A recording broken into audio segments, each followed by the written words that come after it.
off-screen moments in Naruto which did not get enough screen time and weren't explained well, and I find them really interesting and want to cover them one by one. But in order to do that, I need your support by liking this video and subscribing to this channel. I hope all of you have a great day. Now let's start the video. Compared to the other three great ninja wars, we have the least amount of information about this one, so let's start talking about what we actually know about it. The war started not long after the system of one shinobi village per country was established by the founding of the Hidden Leaf village after the Warring States period during the war to try to maintain a balance of power. The first Hokage divided the tailed beast among the other 5 major villages when he began his peace talks with them. One of the biggest effects of this war was the fact that the first 2 Hokage, Hashirama and Tobirama, died in this war. We don't know a lot of things about Hashirama's death, but there are still several hints that we can use to determine when and how he died. We know that when the person is reanimated by Edo Tensei, they are revived in the state they were before dying. That's why Chiyo and Hiruzen were reanimated old, and Nagato was reanimated with silver hair. Madara was a special case. Despite him dying very old, he was still revived young. That's because according to Kabuto, he modified his body. When Hashirama was revived, we could see that he was still in his mid-30s to 40s. He was not as old as Hiruzen or Chiyo, and it automatically depends that we read him dying in old age. Another interesting thing about the revived Hashirama is that we can see that one of the armor plates are destroyed. We can see that he has 3 armor plates on the right side of his arm, while only 2 on the left side, which means it got destroyed during the battle. We don't know how they managed to defeat the first Hokage, and today I don't plan on talking about it since it's the topic of another video.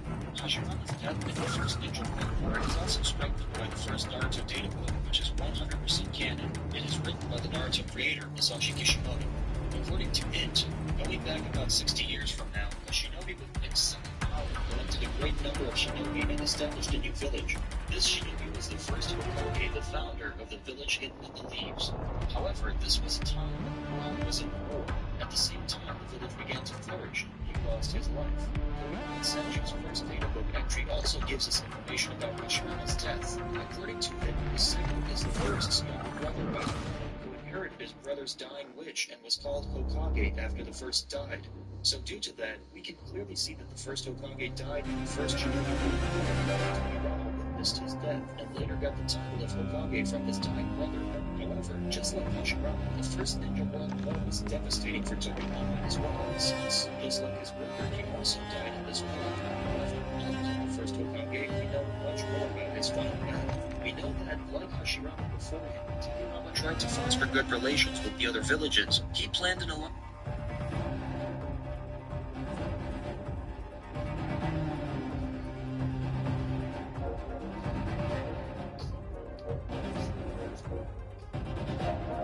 So funny.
I'm still working.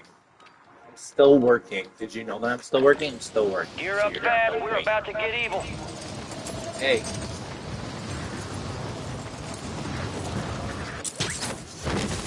My fucking back.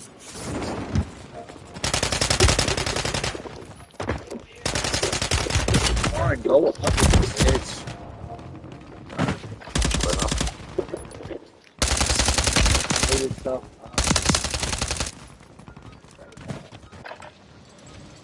Bullets in my ass, damn it. Bullets in my ass.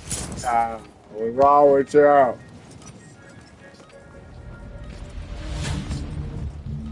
Should I be holding it a little closer to my face like this? Turn your volume up then, too. Looks like nothing. Prep time's over. Now you deploy to the war zone.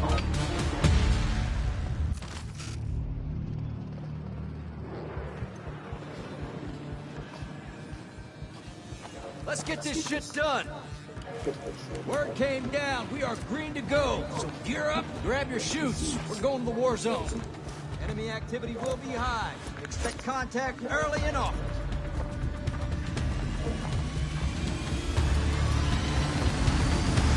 Let's roll. What's up, weirdos? Battle Royale. I was like, you know what? I'm just gonna fly by the seat of my pants today. You got gas closing in fast. Unass yourself to the safe zone.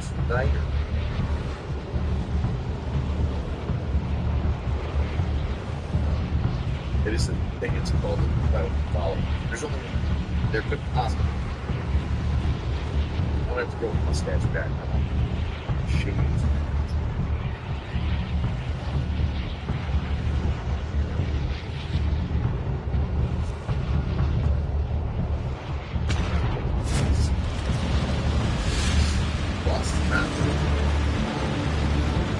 Are you sure?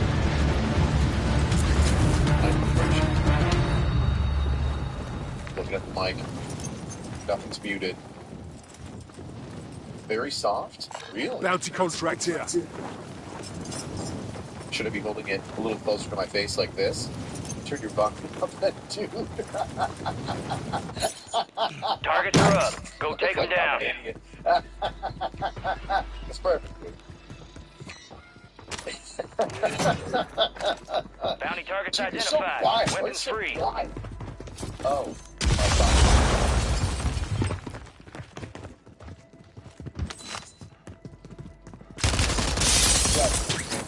I do sound fine to you because you have your volume at an appropriate level. Unlike some people. Fuck.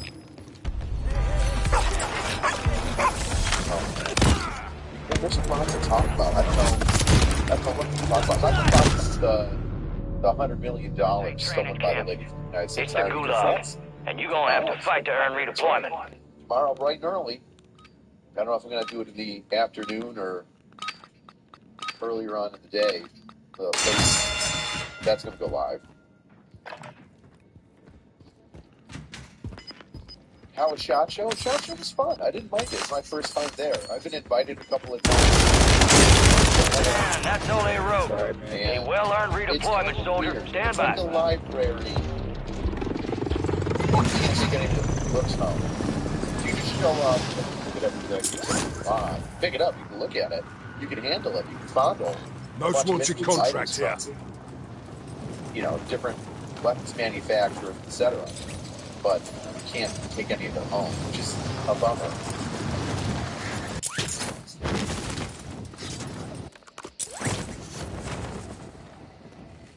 Yeah, they said Carl Weathers passed away. The Apollo Creed. He was also in. He was Got a also scavenger in contract here. Enthusiasm. And was it Curb Your Enthusiasm? I know he was in Arrested Development. Maybe it was just Arrested Development. Supply boxes marked. And he played Secure a those cheapskate. locations. Like every time that there was free food, he'd shove it in his pockets. He would like do weird things at public spaces to like save money. In Arrested Development, it was hysterical. Let's see if we can't find it. You know what? Let's go to the YouTube. For frigs. Watching Tom Brady completely duff and drive. Failure ain't fatal. It's just an opportunity to do better. Oh, look at that. Soldier makes TikTok on why he's being kicked out of the army. Beautiful. Let's see.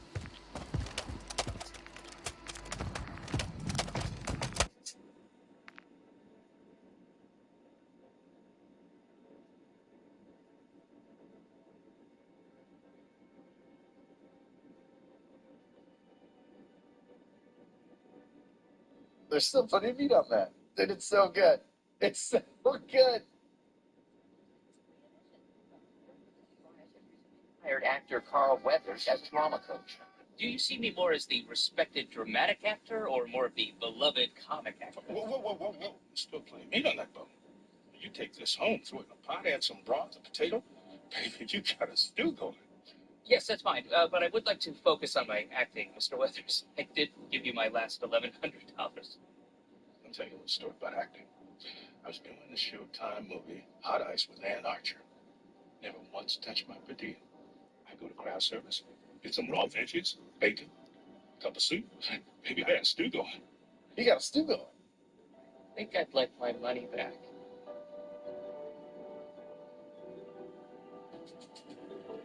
So good. He just plays this utter cheapskate, and it's absolutely brilliant. Everything you turn it into a stew. Oh God. He's gonna be missed. He's only actor. He's like what, 70-something years old, and whenever these actors get super old, they dye their hair black or brown or whatever their original hair color was when they were 20. And some of these older cats just look bad. It's just horrible. He always looked great. He got a little bit of white in his beard, and he looks fine. You see some people nowadays, actors and actresses, that just can't let go. 68 years old, and they're just in jet black hair and eyebrows and beard. It's weird. It's weird. There used to be a football announcer that did it. It wasn't Bill Sims. It was somebody. Somebody used to announce football. Would have Like, they're going to work. jet Like, black who cares if they fucking You're dye like, their hair whatever you color gotta they need figure to it out. dye it. Like, shit. Go and to then work. one season, Get it done. he was fine. No, you know who it was? It was a It was a Buffalo Sabres hockey team announcer, and I forget his name.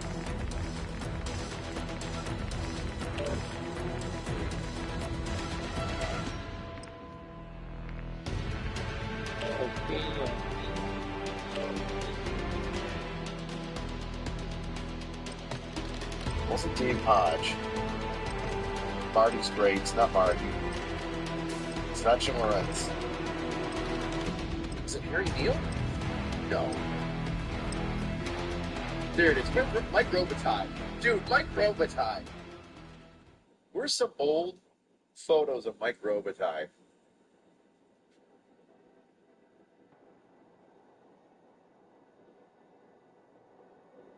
So he used to be like a silver fox.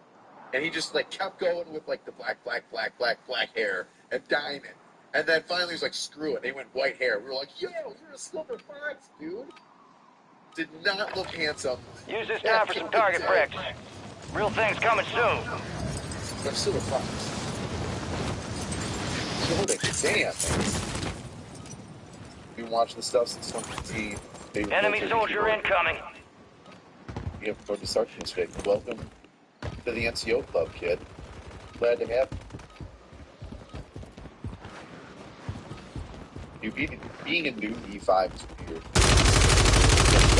Especially if you're in the same unit with charge of your friends. You're going to make a lot of mistakes.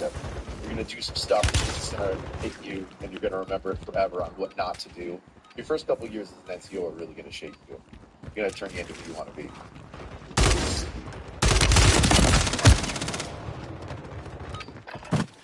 Playtime's over. Stand by for deployment to the war zone. Is there a live police pursuit in Los Angeles?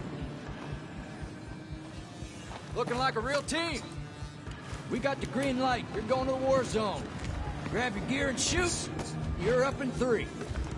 Enemy activity will be high. Expect contact early and often. All basics. Biggest savings on that is Let's get this done.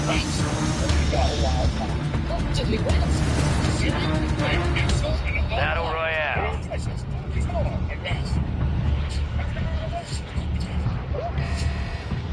Keep clear of that gas. Get to the safe zone.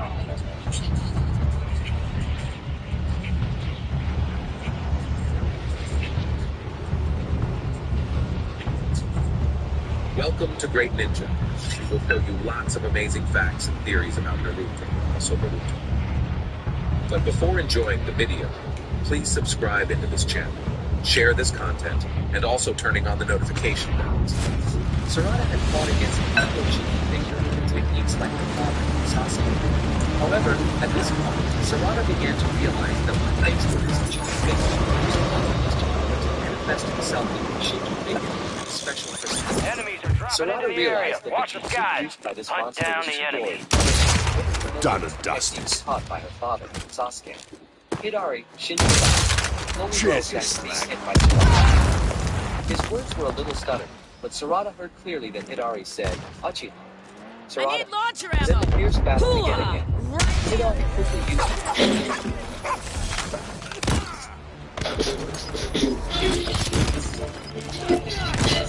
Training camp. It's the gulag. And you gonna have to fight to earn redeployment. Now your teaching how to sham. Now you get this one all the time. It don't work for bullshit because it only taught you half the way. You'll say carry a clipboard around or a notepad, get a pen, start doodling some stuff down there, right? Makes it look like you're busy. That's only half the sham. If you just got a clipboard, you're walking around going to some place you're not supposed to be, some nosy ass first lieutenant or some gosh dang platoon sergeant's gonna go up and start asking you questions. All right? So this is how you combat that. You need to look confused as shit, looking around like you don't know what's going on. But the second that somebody looks at you like they're gonna walk up and talk to you, immediately nod, stop it, walk away. Walk in the complete opposite direction that they're walking towards you in. You do not want to make any sort of contact. Should you be approached by somebody who is trying to interfere in your sham, this is all you do. That's how Have it's some sort of done. official checklist Ready up for printed out redeployment. beforehand, some bullshit nonsense that they don't need to read because guess what? It's for your eyes fucking open. And they go, hey, what the hell are you doing over here? What you doing on that notebook? You say, hey, Sergeant Major sent me out here saying that he was going to do a walk for the next couple of days with the command. So I'm just trying to make sure everything's squared away. If it isn't, I got to write down this there notebook. Best case scenario, that dumb lieutenant and that nosy ass platoon sergeant, they're going to go skitter off to Bounty whatever company they contract belong in. They're going to start spreading the word. Guess what? Everybody's cleaning shit out the barracks except for you. You're playing for Candy Crush behind your little binder in the middle of the woods somewhere, just checking off all the bullshit that you see them cleaning. Best thing is you just keep off checking things that you see clean as if you're in fucking charge. Have that NCO get you a gosh dang soda pop. You're doing the Lord's work right here. Don't you hate that son of a bitch? Bounty targets are up. Get after him. They get the chance. And all of a sudden, their team sergeant's going to go over there and whoop his ass, tell him to clean something a little bit better. Shame on, privates. Shame on.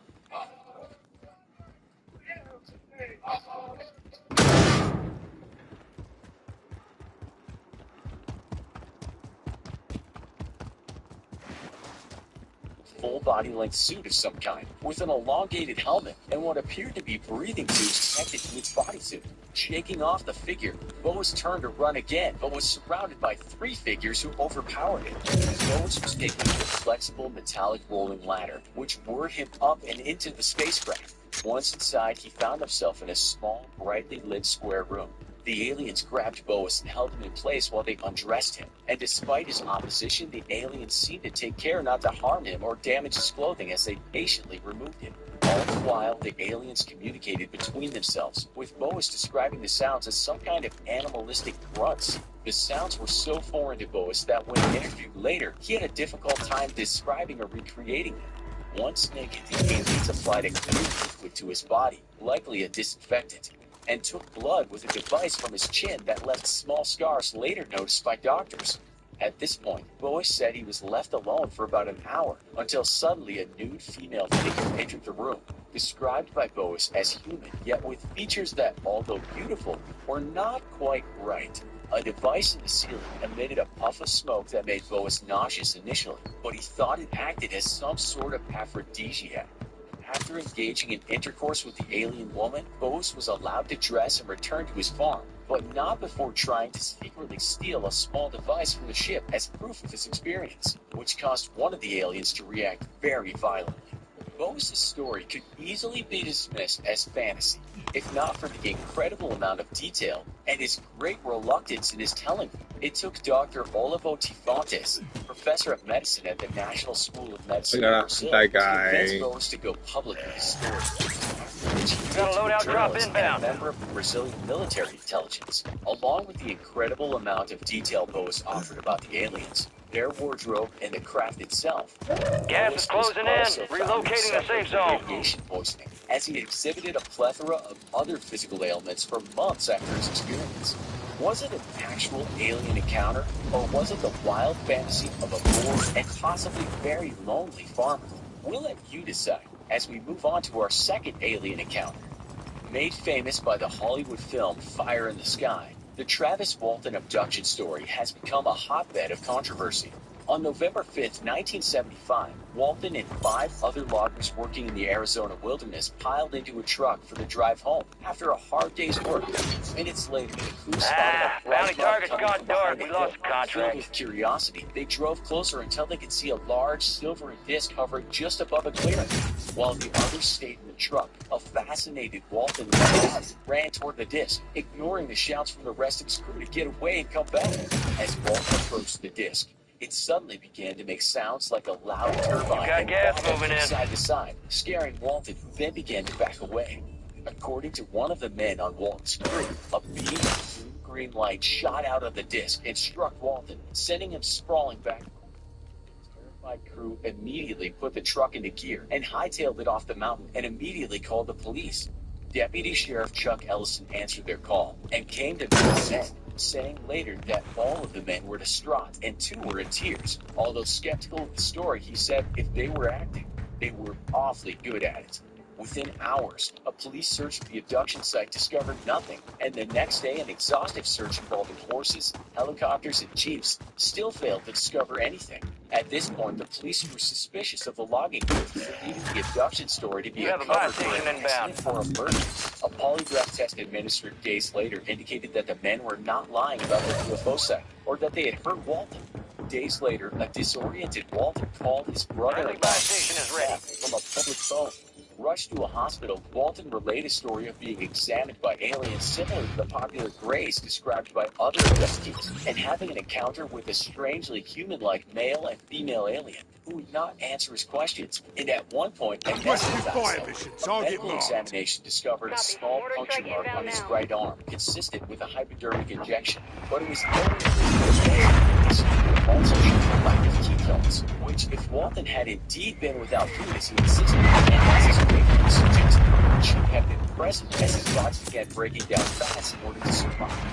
To this day, Walton's story remains the stuff of controversy, with Walton failing a polygraph test on the TV game show called The Moment of Truth. Skeptics believe the entire story was made up for publicity, and also because Walton and his crew were severely behind the Walton's alleged abduction allowed them to secure an extension from the Arizona Enemies government. dropping into the However, AO. Walton's crew remained adamant for decades after the incident that the entire story was true. Even the police who first responded to their original frantic telephone call for help remarked at how visibly shaken and distraught the men appeared to be that night.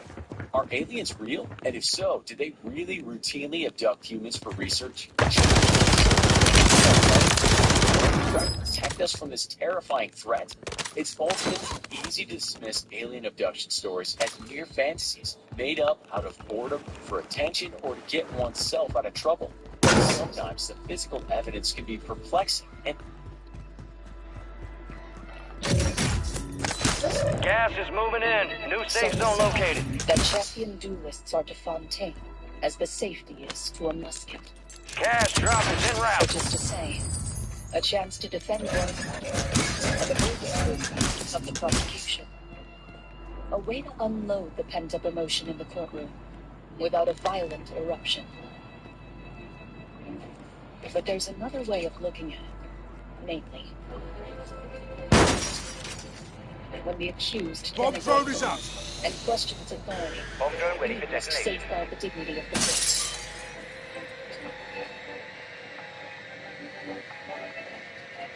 And as a last resort, we will do so by force. In that case, Mr. Mescal, please confirm whether I understand the defense's position correctly. Mr. Bond, you wish to stand trial and question object.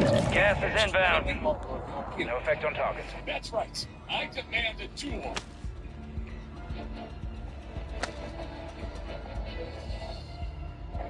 begs the question, just how did a 1950s Brazilian farmer working his fields in the remote countryside end up with radiation sickness, scared with other perplexing physical ailments?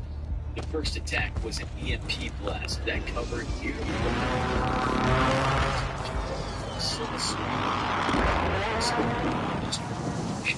systems across the U.S. were knocked out, and nearly every community in the nation was plunged into darkness. A few special places, mostly military facilities, managed to the EMP blast. Yes, civilian planes dropped out of the sky. Their onboard electronics completely fried. Military jets have continued as American classes launch from that pieces. All of those jets designed to still it's the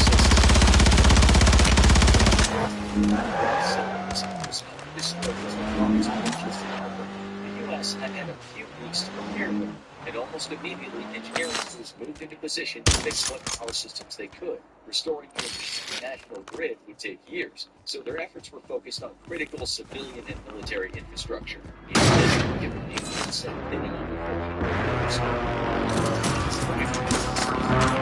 Spacecraft had been observed a little over a month and a half ago, first drawing the curiosity of astronomers using computers to search the night sky. The computers noticed the tiny dip in starlight as the giant craft crossed space and blocked out stars behind it. And soon, Deep Space Reconnaissance Radar was turned onto the phenomenon, confirming that a solid object was indeed on an intercept course with Earth. Any doubts on the object's true nature were removed days later. The object began decelerating from its current speed at 5% the speed of light. Now, with the object parked in the high the President of the United States, along with the Joint Chiefs and his top advisors, discussed their strategy for elevating classification of citizens. Supply box is located. Move to secure. Which, as the world's sole superpower, was the likeliest target to be struck first. Gas is inbound, marking a new safe zone. By combining direct visual observation from ground telescopes and radar telemetry, revealing a long cylinder shape with a giant, almost mushroom-style dome at the front. The advisor points at the dome. This is good news, he says, because this is exactly how we would cross space at very high speeds. The Joint Chiefs are confused. How exactly is this strange feature of the spacecraft? The advisor clears his throat.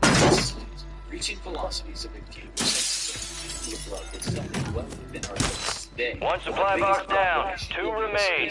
Of debris encountered in space at such incredibly high speeds, a pebble can strike a spacecraft with the force of hundreds of tons of TNT. And while debris is extremely rare in the vacuum of space, it is not non-existent. Therefore, a large shield at the front of a large, thin spacecraft is the best way to shield your vehicle. And because this is how we would do it, the advisor that this aids the invaders.